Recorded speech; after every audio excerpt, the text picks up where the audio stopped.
nalabong, puwerte ng nipisa, nahadlok siyang maupaw.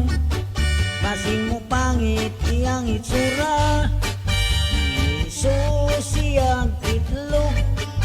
May tayubog pa ug dunay lana, hastang di malasa, walay buhok ni tubo. Itog kanino siya ug kaspa.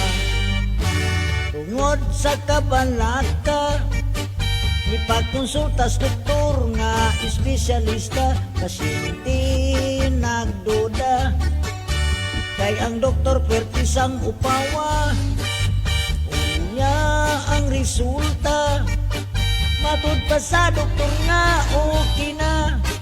Kanang imong kaupaw, ayaw lang ka balaka, kay madugay maanad kara.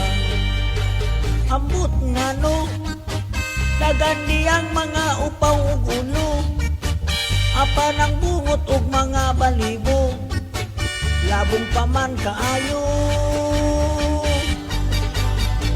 ang atong ulo.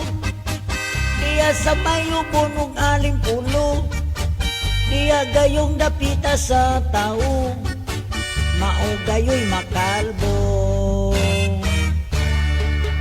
Tambag murag pasiaw, ang lagong nga langaw, tambal punos na upaw, tinosnos lang sa ulo. Buhok mo tobo, tagsa kadangaw, iya kining gituman, lagong ginusnos kini adlaw-adlaw.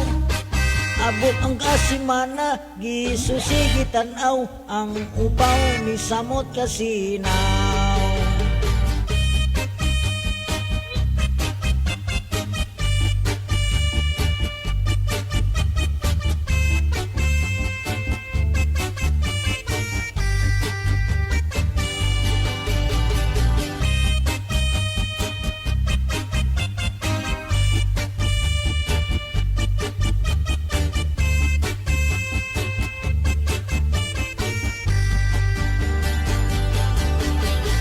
Ambot nga no, dagan diyang mga upaw ug ulo, apa ng bungot o mga balibo, labong paman kaayo ang atong ulo. Diya sa may buhon ug aling pulo, diya gayong dapita sa tao, mao gayoy makalbo. Dako niyang problema, iyang buhok na labong, puwerte ng nipisa, nahadlok siyang maupaw. Basin mo pangit iyang itsura, itanaw siya sa samin, iyang naong murang sukaw nga lingin.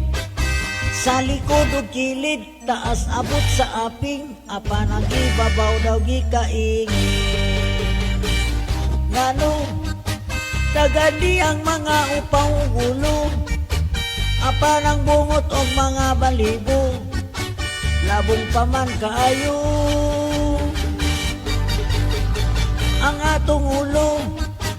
Diya sa may ubon ug aling pulo, diya gayong dapita sa tao, mao gayoy makalbo.